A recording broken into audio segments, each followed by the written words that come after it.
The message arrived during third shift when most of humanity's diplomatic corps slept. It bypassed standard channels, broadcasting simultaneously across 47 human colonies and 200 deep space installations.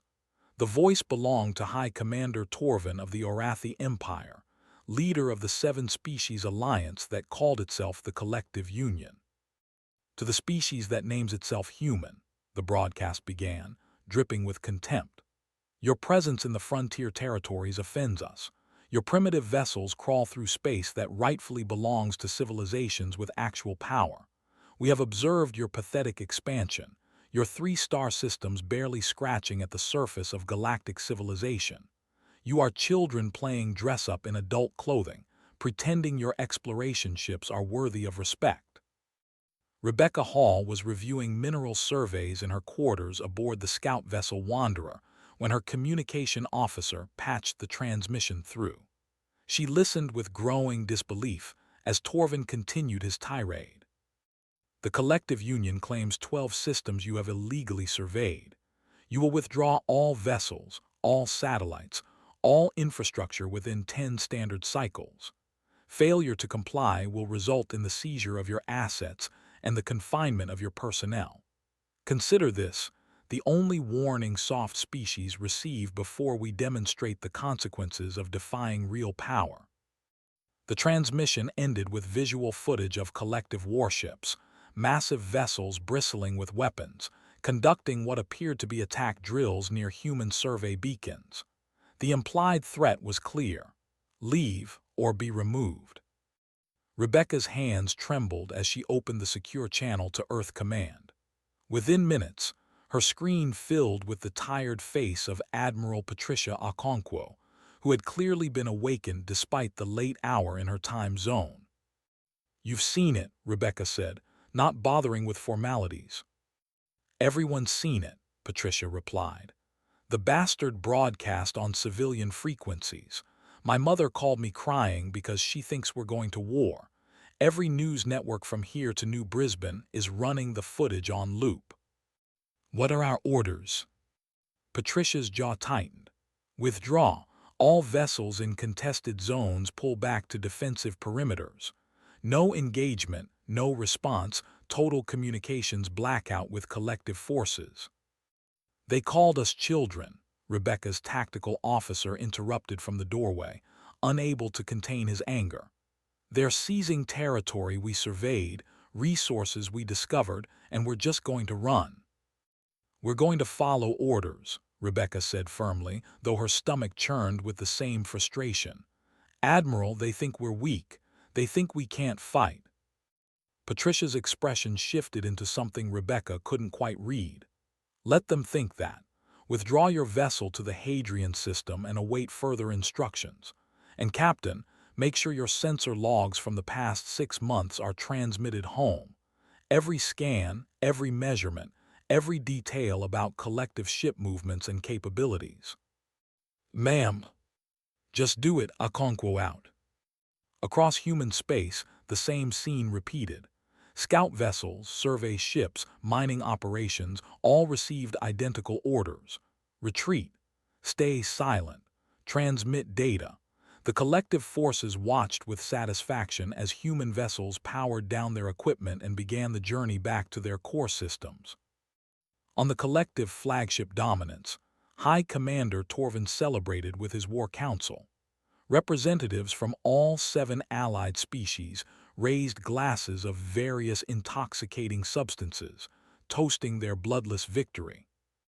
"Easier than expected," commented General Threk of the Kryn hierarchy, his multiple eye stalks weaving in patterns that indicated pleasure.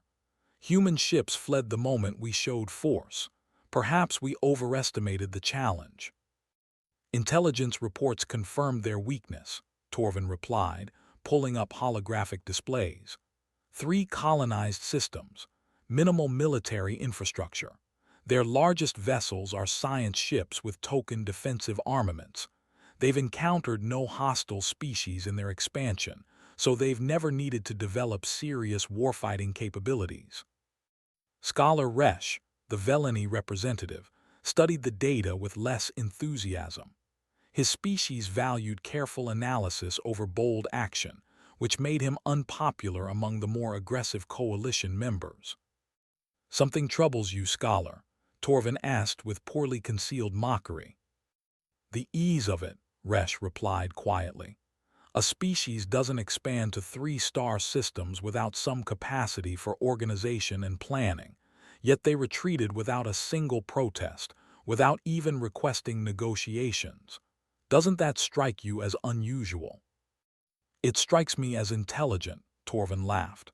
"They recognized superior force and yielded, exactly as they should. Or they're buying time." The War Council erupted in dismissive laughter. Torvin waved a hand, silencing them. "Time for what? To build a fleet from nothing. To suddenly develop weapons technology they've never needed. Scholar, I respect your people's cautious nature, but sometimes weakness is simply weakness. Humans are explorers and scientists, not warriors. They've shown us exactly what they are." Resh said nothing more, but he quietly began compiling his own analysis of human transmissions and vessel movements. On Earth, in a facility buried 3 kilometers beneath the Mojave Desert, Admiral Patricia Okonkwo walked into a command center that had waited decades for activation. Banks of holographic displays illuminated the faces of officers who had drilled for this scenario countless times while praying it would remain theoretical. "Status," she commanded. "Third Fleet is mobilizing from Titan Yards," reported her operations officer. "Fifth Fleet is conducting final checks at New Brisbane. Seventh Fleet requests permission to begin slipspace calculations." "Granted, what's our timeline?" "We can have battle groups in position within 3 weeks if we push the logistics trains." Patricia studied the tactical display showing human territory. Not 3 systems, 47 colonized worlds, 218 deep space installations, and enough military infrastructure to make the collective union reconsider their entire understanding of humanity's place in the galaxy. "We're not pushing anything," she said calmly. "We've waited 70 years to reveal what we really are. We can wait 3 more weeks to do it right. Send the activation codes. Defense Protocol Chimera is now in effect." Across human civilization, messages began arriving. Veterans received deployment orders. Civilian shipyards switched to military production schedules. Families said quiet goodbyes.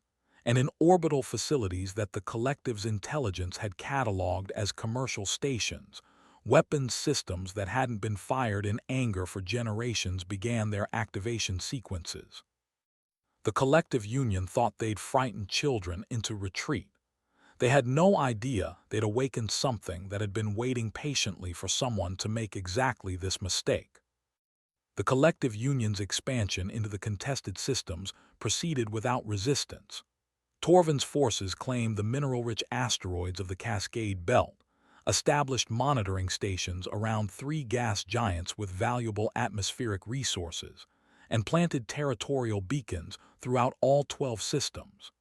Every day without human response reinforced his certainty that he'd correctly assessed their weakness. 3 weeks after the initial broadcast, Torvin held a press conference transmitted across the Galactic Communication Network. Representatives from 40 different civilizations tuned in, curious about the species humans that had apparently surrendered territory without fighting. "Today marks a new era of collective authority," Torvin announced. His chest plates expanded in a display of dominance typical of Orathi pride. "The species calling themselves human have demonstrated wisdom in recognizing their limitations.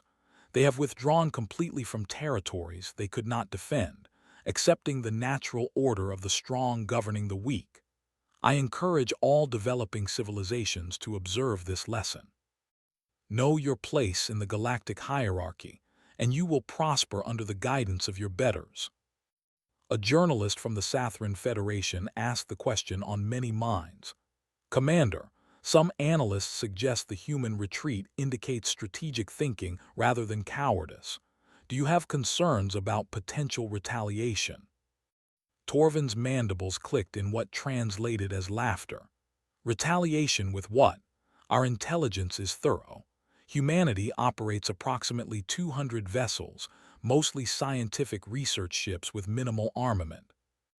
Their largest military presence consists of system defense platforms around their homeworld in 2 colonies. They lack the industrial capacity, the weapons technology, and frankly the cultural inclination for warfare. They are explorers and researchers, not soldiers. Honestly, they are the most disappointing species we've encountered in my career. I had expected at least a diplomatic protest. What Torvin didn't mention, because his intelligence officers never reported it, was that human vessels had stopped transmitting their standard navigational beacons. The collective assumed this was part of their retreat. In reality, it meant they could no longer track human ship movements. On Earth, Admiral Patricia Okonkwo watched Torvin's press conference with grim satisfaction. Every insult, every dismissive comment, every laugh at humanity's expense was being recorded and archived. When this was over, there would be no question about who initiated the conflict or why humanity's response was justified. "He's certainly confident," remarked David Ortega, humanity's ambassador to the Galactic Assembly. "He traveled to Earth specifically for this meeting." "Confidence built on incomplete information," Patricia replied. "How are our friends responding?" David pulled up diplomatic communications. The Sathrin are appalled but staying neutral publicly. The Quorum privately offered material support. The Delphi's Union suggested we were showing restraint they admire. The free worlds of Andara want to know when we're going to stop letting Torvin insult us. Soon, Patricia said. What about the Veleni? Interesting case. Scholar Rash has been filing reports suggesting caution. He's noticed our communications blackout and finds it suspicious. His superiors are ignoring him. Smart species, the Veleni. Shame they're allied with idiots. Patricia turned to her tactical display, which showed something Torvin's intelligence had completely missed. Human civilization didn't span 3 systems. The number was 47 fully colonized worlds, plus another 31 with permanent research stations or mining operations. The population wasn't 20 billion. It was 180 billion. And the fleet wasn't 200 exploration vessels. It was 3,000 warships, with another 2,000 under construction or in reserve. For 70 years, since humanity's first contact with galactic civilization, they had pursued a deliberate policy of misdirection. Diplomatic vessels transmitted accurate data about themselves while carefully failing to mention the military vessels that stayed hidden in deep space. Colony ships reported their destinations, while dozens of others seeded worlds in unmonitored sectors. Trade agreements focused on low-value goods, while humanity quietly secured resources for military production. Every species that bothered to investigate found exactly what humans wanted them to find: a small, peaceful, scientifically advanced civilization more interested in research than expansion. It wasn't even technically lying. Humans simply never corrected anyone's assumptions. "Status on fleet positioning," Patricia requested. Her operations officer pulled up deployment schedules. Third Fleet completed slipspace transit to the Hadrien system. Admiral Vega reports all ships operational and ready. Fifth Fleet is holding at the Kepler waypoint. Seventh Fleet finished assembly at the Titan yards and awaits your order. Civilian evacuations. Complete. Everyone's out of the contested zones. The collective thinks we abandoned the systems. They don't know we evacuated them. Patricia nodded. Evacuations had been the longest part of the preparation. You couldn't hide moving millions of people, but you could disguise it as a standard retreat. Every human in the contested systems had been quietly relocated to secured territory over the past 3 weeks while the collective celebrated their bloodless victory. Communication status. We've maintained absolute silence as ordered. No diplomatic channels, no civilian transmissions, nothing the collective can intercept and analyze. From their perspective, Humanity has gone completely dark. Good, let them wonder. Patricia looked at her command staff. Gentlemen, ladies, and others, we've spent 3 generations preparing for this scenario. A major power mistakes our peaceful nature for inability to fight. Today, we begin demonstrating the difference between choosing peace and being incapable of war. Execute Phase 1 of Defense Protocol Chimera. Orders flowed outward through encrypted channels the collective didn't know existed. On Titan, massive shipyard facilities that had been cataloged as civilian construction docks revealed their true purpose as military vessels powered up their drives. On New Brisbane, factories that supposedly manufactured agricultural equipment switched openly to producing ammunition and missiles. On Kepler Station, weapons testing ranges that had never appeared on any public registry began final calibration sequences. The activation wasn't hidden. It couldn't be, not when thousands of ships began moving simultaneously. But by the time collective sensors detected the unusual activity, it was far too late to matter. Scholar Rash was reviewing electromagnetic intercepts when he noticed the anomalies. Massive power signatures emanating from human space. Gravitational distortions consistent with capital ship movement. Enough radiation to suggest industrial production at scales that didn't match reported human capabilities. He brought his findings to the Dominance's intelligence division. The officer on duty barely looked at his data. Probably commercial activity, the officer said dismissively. Humans are merchants and scientists. All that activity is likely trade ships or research projects. Trade ships don't generate reactor signatures equivalent to Dreadnought-class vessels, Rash protested. Then they're using inefficient drives. Honestly, Scholar, you're seeing threats where none exist. High Commander Torvin will think you're panicking. Rash left the intelligence office frustrated but not deterred. He began his own monitoring program, specifically tracking anything originating from human territory. What he discovered over the next 72 hours should have triggered immediate alarm across the collective fleet. But no one was listening. The collective's 4th Expeditionary Group entered the Hadrien system, expecting to find abandoned mining facilities and derelict monitoring stations. Admiral Corvus of the Kryn hierarchy commanded the force, 200 warships tasked with securing the system's valuable helium-3 extraction platforms. What they found instead changed everything. Corvus's sensor officer reported the contact with obvious confusion. Admiral, I'm reading multiple signatures at the system's edge. Configuration unknown. They're just sitting there. Debris, Corvus suggested. Human equipment they abandoned. Negative, these signatures are active. Reactors online, weapons hot, in standard defensive formation. How many? The sensor officer recalibrated twice before answering. 47 vessels, sir, ranging from frigate to dreadnought class based on displacement. Corvus's breathing slits flared. Humans didn't have dreadnoughts. Their largest ships were science vessels barely a third the size of true military capital ships. Visual confirmation. The main display activated, showing the human fleet in high resolution. Corvus felt his confidence evaporate. These weren't exploration ships. These were warships, purpose-built for combat, bristling with weapons arrays and armored plating. At their center sat a vessel that dwarfed anything in Corvus's own fleet, its hull painted with designation Indomitable. Communications incoming, his officer reported. Text and audio, all collective languages simultaneously. A human face appeared on screen. The name patch read Rear Admiral Carlos Vega.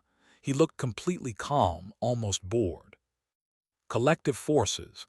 This is Rear Admiral Vega commanding Human Defense Battle Group 7. You are trespassing in territory currently under dispute between our governments. I'm sure this is simply a misunderstanding. Please reverse course immediately and return to collective space, while diplomatic channels resolve our disagreement. Corvus bristled at the casual dismissal. This is Admiral Corvus of the Collective Union. This system was lawfully claimed 3 weeks ago following your government's complete withdrawal. We detected no human presence. That's because we didn't want you to, Vega replied. And your claim is invalid. These systems were surveyed and developed by human exploration teams over the past 15 years. Your government's unilateral declaration doesn't supersede established presence. Now, I've given you the polite warning. Leave peacefully, or we'll remove you by force. Corvus made a gesture equivalent to a human laugh. You're outnumbered 4-1. Whatever ships you've cobbled together cannot match collective military technology developed over centuries of warfare. Is that your final answer? It is. Power down your vessels and prepare to be boarded. Your ships will be impounded, your crews detained, and your government will pay substantial fines for this illegal armed presence. Vega's expression didn't change. Noted, for the record, you were given the opportunity to withdraw. What happens next is entirely on you. All ships engage at will. The human fleet moved with precision that shocked every collective officer watching. They didn't charge forward in a mass assault. They didn't scatter defensively. Instead, they executed a textbook envelopment maneuver, breaking into 3 groups that moved to surround the collective formation from multiple vectors. Corvus ordered his ships to open fire. Lance beams and plasma torpedoes streaked across the void. Every shot missed. The human vessels moved with impossible agility for their size, their navigation systems predicting collective firing solutions and adjusting before weapons discharged. Then the humans fired back. Railgun rounds traveling at relativistic speeds punched through collective shields like they didn't exist. Missiles with electronic warfare packages confused targeting systems before delivering shaped nuclear charges that carved into hull plating. And the point defense systems, the cursed human point defense systems, intercepted 97% of everything the collective threw at them. The battle lasted 14 minutes. 73 collective ships were disabled or destroyed. The remaining vessels fled in complete disarray, broadcasting desperate emergency signals. The human fleet suffered damage to exactly 4 vessels, all superficial hull breaches. No casualties. As Corvus's flagship limped away with half its propulsion offline, his communications officer detected something that made his blood freeze. Massive gravitational signatures appearing throughout the contested zone. Dozens of them. Hundreds. Ships emerging from slipspace across multiple systems simultaneously. "Get me a count," Corvus demanded. His sensor officer's voice trembled. "I'm reading initial deployments in 12 systems, Admiral. Minimum 300 vessels total, possibly more emerging. Sir, this wasn't their fleet. This was one battle group." Corvus transmitted the sensor data directly to High Commander Torvin aboard the Dominance. Within the hour, every collective vessel in the contested zone detected the same phenomenon. Human warships appearing everywhere, moving with coordinated precision, establishing blockades and defensive perimeters. On the Dominance, Torvin watched the tactical displays with growing horror. Scholar Rash stood beside him, saying nothing, though his expression conveyed volumes. "How?" Torvin whispered. "How did they hide this?" "They didn't hide it," Rash replied quietly. "We simply never looked. Our intelligence assumed human weakness because it fit our expectations. We cataloged their civilian vessels and ignored everything else. We accepted their diplomatic statements at face value without verification. We saw what we wanted to see. But the construction, the resources required to build this many ships, someone should have noticed. They've been building for 70 years, Commander. Since first contact. They spread their shipyards across dozens of systems, operated on timelines that wouldn't trigger short-term observation, and deliberately fed us information about peaceful scientific missions while developing military infrastructure we never bothered to investigate. Torvin pulled up intelligence reports from the past decade, seeing them now with new understanding. Civilian construction projects that were actually military shipyards, trade agreements for raw materials that were clearly destined for weapons manufacturing, diplomatic discussions about peaceful exploration, while survey data was being used for strategic military planning. Humanity hadn't been weak. They'd been patient. They'd been preparing for exactly this scenario while hoping it would never come. "What are our options?" Torvin asked. Rash pulled up force disposition analyses. "Militarily, none that end well. Our fleet in the contested zone is approximately 800 vessels. Intelligence now estimates human forces at over 3,000 ships, with potentially another 2,000 in reserve. They have technological advantages in point defense, electronic warfare, and weapons range. And they're operating in systems they've surveyed extensively while we're navigating territory we barely know.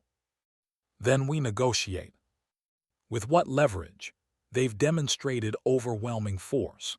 We insulted them publicly and seized their territory based on the assumption they couldn't resist. Commander, we started a fight with an opponent who deliberately let us believe we were stronger. That's not a position of negotiating strength." The emergency session of the Collective Union's War Council convened 18 hours after the Hadrien system disaster. Representatives from all 7 member species gathered via holographic projection, their expressions ranging from shock to outright panic. High Commander Torvin opened the session with the blunt truth. "We miscalculated. Severely. The human military is substantially larger and more capable than our intelligence indicated." "Substantially," General Threck interrupted, his eye stalks rigid with stress. "They deployed battle groups to 12 systems simultaneously. Our scouts are detecting human vessels in formations we didn't know existed. How do you hide 3,000 warships?" Scholar Rash activated his presentation, displaying 70 years of accumulated data viewed through the new lens of human deception. "They used our assumptions against us.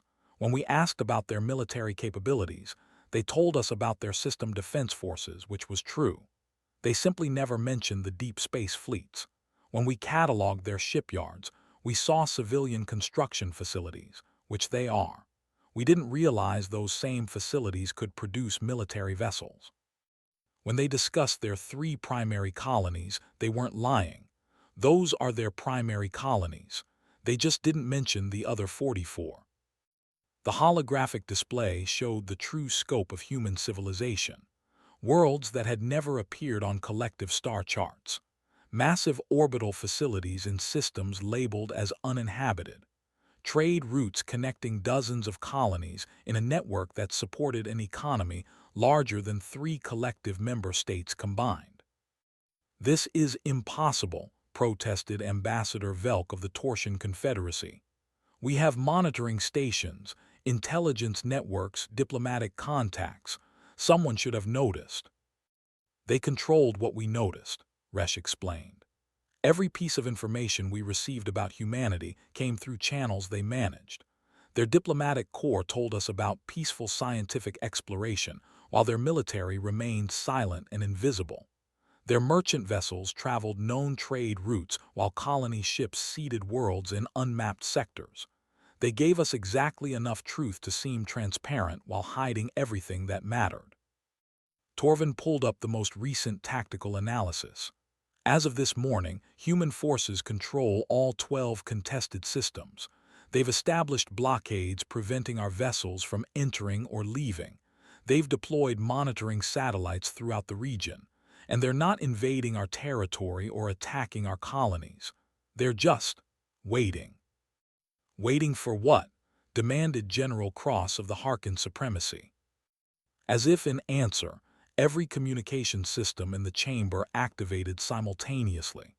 The face of Admiral Patricia Okonkwo appeared on every display, transmitted on every frequency the collective monitored. "High Commander Torvin, members of the Collective Union War Council. I am Admiral Patricia Okonkwo, commanding officer of all human military forces. 3 weeks ago, your government issued an ultimatum demanding humanity withdraw from systems we had surveyed, developed, and maintained for over a decade. You based this demand on the assumption that we lacked the capacity to resist. That assumption was incorrect. Patricia's expression remained professional but cold. Human forces now control the 12 contested systems. We have deployed additional battle groups to positions surrounding collective territory, not as an invasion force but as a demonstration of capability. You mistook our peaceful nature for weakness. You mistook our diplomatic restraint for inability to fight. You publicly insulted us, threatened our people, and seized our property based on these mistakes. The display shifted, showing the full deployment of human forces. Ships positioned near every major collective world, fleets controlling the primary trade routes, battle groups stationed at strategic chokepoints throughout the region. These are our terms, Patricia continued. 1. Immediate withdrawal of all collective forces from the 12 contested systems. 2. Formal apology broadcast on the same public channels used to insult us. 3. Reparations for destroyed human property and infrastructure. 4. Acceptance of human observers at all collective military installations for a period of 20 years. You have 72 hours to comply. And if we refuse, Torvin asked, his voice barely steady. Then we enforce these terms by force. We will occupy your homeworlds, dismantle your military infrastructure, and impose far harsher conditions. High Commander, you started this confrontation because you believed we couldn't fight back. We're giving you one chance to end it peacefully. I suggest you take it. The transmission ended. The War Council sat in stunned silence. General Threck spoke first. We have to refuse. We cannot allow a species to dictate terms to the collective union. Our reputation, our authority across this sector depends on strength. Our strength just got crushed in 14 minutes, Rash countered. They destroyed 73 warships without losing a single vessel. What exactly do you think happens if we escalate? We mobilize the full collective fleet. Every member species commits their forces. Together we outnumber them. Do we? Rash pulled up the numbers. Human intelligence now estimates 3,000 frontline vessels with 2,000 in reserve. The entire collective fleet, every ship from all 7 member states, totals approximately 4,000 vessels. And that assumes every species commits fully, which brings me to my next point. He activated another display showing internal collective communications. The Veleni Assembly is calling for an emergency vote on our continued membership. The Tortian Confederacy's military command is refusing to commit forces beyond defensive positions. The Delphi's Union has privately contacted humanity requesting neutral status. The free worlds of Andara never wanted this fight and are openly discussing withdrawal from the coalition. Torvin watched his alliance crumbling in real time. The carefully constructed coalition that had dominated this region of space for 2 centuries was fracturing because he'd picked a fight with the wrong species. There's more, Rash added quietly. Human diplomatic channels have activated agreements with 4 other civilizations. The Sathran Federation just deployed support vessels to human positions. The Quorum Collective issued a statement supporting human territorial claims. We're not facing one species anymore. We're facing a coalition that humanity built while we were busy underestimating them. Ambassador Velk made the observation everyone was thinking. They've been planning this for decades. The alliances, the military buildup, the strategic deception. They knew someone would eventually mistake their peaceful approach for weakness. They were ready for it. Worse, Rash said. They were hoping it wouldn't happen. Look at their terms. They're not demanding subjugation or territory beyond what we tried to steal. They want recognition, reparations, and verification. These are the terms of a power that wanted peace but prepared for war. We gave them exactly the scenario they'd planned for. The War Council debated for 6 hours. General Threck and his hardline supporters pushed for continued resistance. The moderates argued for negotiation. The realists pointed out that they'd already lost. Finally, Torvin called for a vote. 4 of the 7-member species voted to accept humanity's terms. 2 voted to fight. 1 abstained. The collective union, dominant power in this sector for 200 years, would comply with the demands of a species they dismissed as children playing at civilization. Torvin composed the formal acceptance, each word burning with humiliation. But beneath the shame, he felt something else: relief. They'd challenged humanity expecting an easy victory and found an opponent who'd been quietly preparing for this exact confrontation for 3 generations. They'd started a war with a species that had hoped to avoid fighting, but was absolutely ready to finish it. The formal surrender ceremony took place aboard the human flagship Resolute, a massive dreadnought that dwarfed anything in the collective fleet. High Commander Torvin, stripped of his rank by his own government and now simply Delegate Torvin, watched through the transport's viewports as his shuttle approached the vessel. "It's beautiful," his aide commented, unable to hide the awe in their voice. Torvin had to agree. The Resolute wasn't just a warship. It was a statement. Every line of its design spoke to both defensive capability and technological sophistication.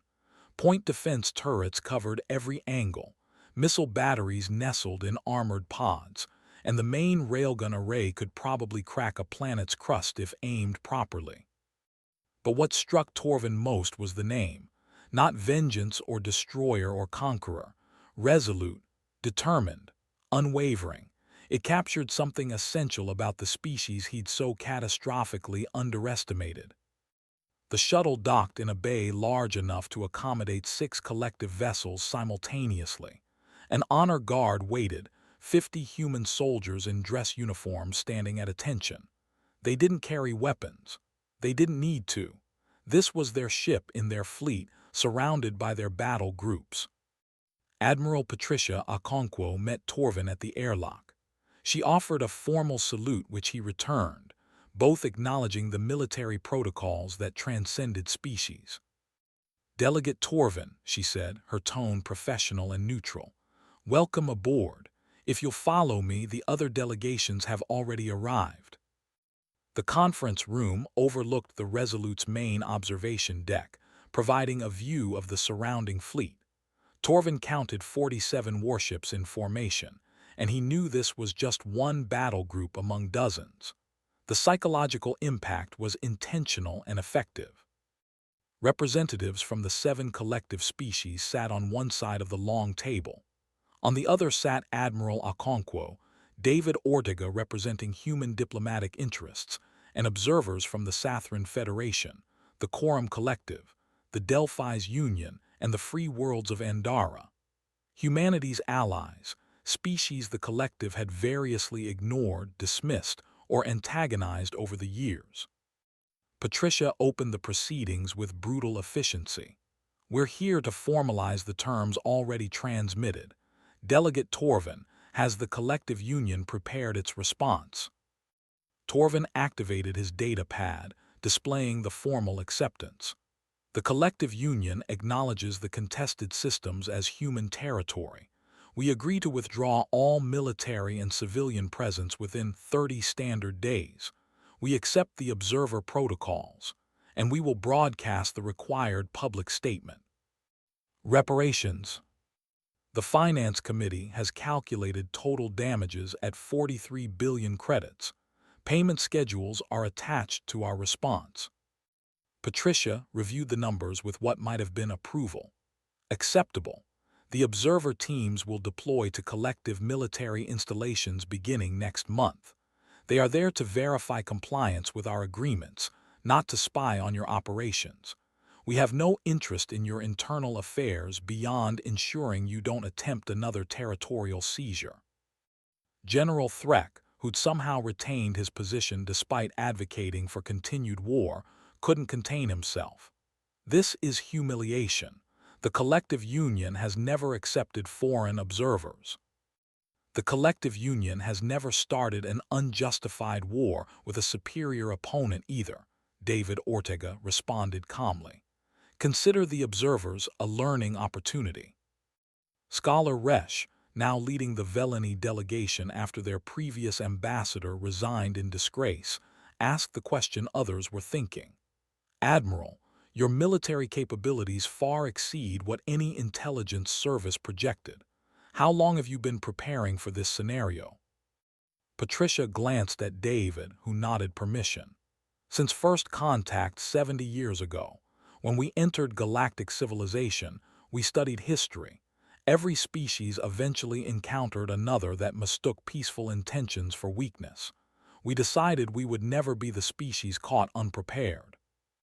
You built an entire secret fleet over 7 decades based on a hypothetical threat, Threk asked incredulously. Not secret, Patricia corrected. Unannounced. We never lied about our capabilities. We simply never volunteered complete information, and nobody bothered to ask comprehensive questions. Your intelligence services saw exploration vessels and assumed that's all we had. You cataloged 3 major colonies and assumed we stopped expanding. You noted our diplomatic focus on scientific cooperation and assumed we couldn't fight. You deliberately deceived us. We deliberately allowed you to deceive yourselves. There's a difference. Every species in the collective union could have conducted thorough reconnaissance of human space. You could have demanded full disclosure of our military assets. You could have verified claims instead of accepting assumptions. You chose not to because it was easier to believe we were weak. Rash nodded slowly, understanding. And you maintained the deception because a reputation for weakness made you less threatening. Species focused on us as the dominant regional power instead of watching humanity's quiet expansion. Exactly. We colonized 47 worlds while everyone thought we had 3. We built alliances while you assumed we were isolated. We developed military technology while your analysts dismissed us as scientists playing at defense. And when you finally pushed hard enough to trigger a response, we were ready. The formal documents were signed with each species' equivalent of authorization. Torvin affixed his mark to the treaty, knowing his name would be forever associated with the collective's greatest intelligence failure. Future officers would study this disaster in military academies, learning about the dangers of underestimating opponents. As the ceremony concluded, Patricia made an unexpected offer. Delegate Torvin, would you walk with me? I'd like to show you something. They left the conference room, moving through corridors that bustled with human crew members. Patricia led him to an observation deck, where a holographic display showed the full deployment of human forces across the region. Do you know what we call this? Patricia asked, gesturing at the fleet positions. Defense Protocol Chimera. A chimera is a mythological creature from human ancient history, a monster made from parts of different animals, something that appears impossible until you see it. An appropriate name, Torvin admitted. Your forces appeared impossible until we encountered them. The protocol isn't just military deployment. It's the entire strategic approach we've followed for 7 decades. Appear harmless until threatened. Maintain diplomatic civility until attacked. But when forced to fight, fight with overwhelming capability to end conflicts quickly and minimize casualties. Why show me this? Patricia turned to face him directly. Because I want you to understand something. We didn't want this war. We hoped we'd never need to activate this protocol.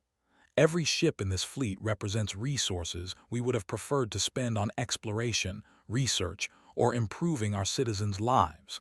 But we built them anyway because history taught us that peaceful species without defensive capability eventually get conquered or destroyed. You won, Torvin said bitterly. Why do you care what I understand? Because this doesn't have to happen again. The collective union will survive this. You'll rebuild your reputation, restructure your alliance, continue as a major regional power. What you do next matters. You can learn from this and become more careful about starting conflicts, or you can resent the humiliation and eventually try again with better intelligence. Torvin looked at the fleet display, seeing the ships that had shattered his career and his civilization's assumptions about power. What would you do in my position? I'd remember that the quietest species in the room might be quiet because they have nothing to prove. I'd verify assumptions instead of trusting them, and I'd think very carefully before threatening anyone again. They stood in silence, watching the ships maneuver in perfect formations. Finally, Torvin asked one last question. The restraint you showed, the minimal casualties despite your overwhelming advantage, that was deliberate. Of course, we're not conquerors. We don't want your territory or subjugation. We want recognition that we have the right to exist and expand without being bullied by those who mistake patience for weakness. Your forces killed 0 humans because we disabled your ships without destroying them. That was a choice, delegate. Remember that too. 6 months after the treaty signing, the 12 contested systems hummed with activity under joint human collective administration. The agreement required cooperation during the transition period, forcing former enemies to work alongside each other. The results surprised everyone. On the mining station above Hadrien IV, human engineer Lisa Park reviewed production schedules with her Kryn counterpart, Specialist Torvik. He'd been part of the collective force that tried to claim the system and was now helping restore facilities damaged in the brief conflict. Your efficiency protocols are impressive, Torvik admitted, his eye stalks focusing on her display. We would have simply stripped the asteroid field and moved on. You're implementing sustainable extraction that will last centuries. That's the difference between claiming resources and developing them, Lisa replied without hostility. We plan to be here permanently. Quick exploitation doesn't match long-term thinking. Similar scenes played out across all 12 systems. Collective scientists worked with human researchers. Military officers conducted joint patrols. Civilian administrators established frameworks for the eventual full transfer to human control. Not everyone welcomed the cooperation. Protests erupted on several collective worlds, with hardliners demanding rejection of the treaty and renewed conflict. But the moderates, led by scholar Rash, gained political ground by pointing out the obvious. Humanity had demonstrated both the capability to win a war and the restraint to win it without massive bloodshed. They could have destroyed our fleet completely, Rash told the Veleni Assembly in a speech that was broadcast across collective space. They could have invaded our homeworlds, occupied our colonies, imposed far harsher terms. They didn't. They took back what was theirs, demanded accountability, and offered a path forward that allows both our civilizations to coexist. That's not the behavior of conquerors. That's the behavior of people who wanted peace but prepared for war. His analysis became required reading at the Galactic Assembly's Strategic Studies Institute, a comprehensive examination of humanity's 7-decade strategic deception, titled The Silence We Misread. Intelligence services across known space updated their methodologies, adding verification protocols specifically designed to avoid repeating the collective's mistakes. On Earth, the reaction to victory was surprisingly muted. Admiral Patricia Okonkwo gave a single interview to the major news networks, explaining humanity's approach. We prepared for this scenario hoping it would never happen, she said. We built the fleet, trained the personnel, developed the technology, all while praying we'd never need to use any of it.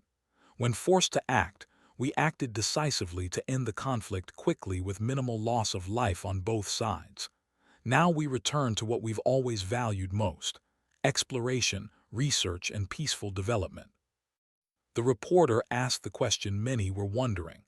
Will humanity maintain its current military posture or demobilize now that the crisis has passed?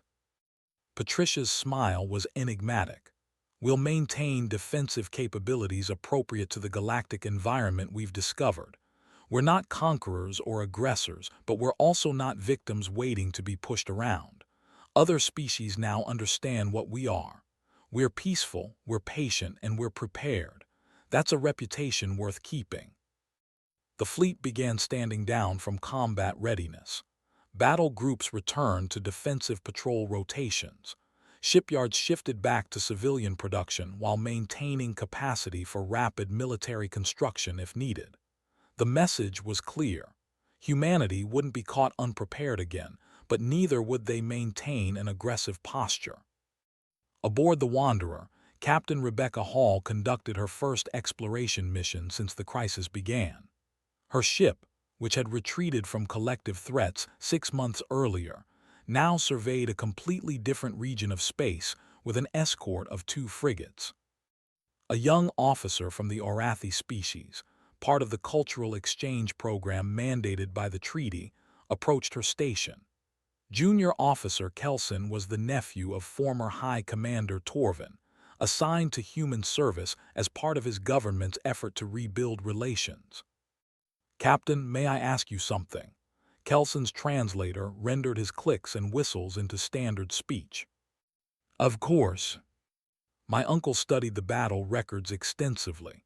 He's trying to understand how our intelligence failed so completely." "What would you tell him?" Rebecca considered the question carefully. She'd been one of the first humans to hear Torvin's insulting broadcast, had felt the same anger and humiliation as every other human. But she'd also watched the fleet mobilize, seen the careful planning behind decades of preparation, and understood the larger picture. "Tell him this," she said finally. "Humanity learned from galactic history that peaceful species need defensive capability. So we built our fleet while maintaining our peaceful values. We didn't hide it maliciously. We simply didn't advertise what we preferred not to use. Your uncle's mistake wasn't his intelligence gathering. It was his assumption that patience equals weakness and silence equals inability to speak." "Is that from a human saying?" "Not exactly, but it should be." Rebecca pulled up their navigation charts. "We're headed to survey the Kepler Nebula. Completely unexplored, no territorial disputes, no competing claims. Just pure scientific research. That's what humans prefer doing.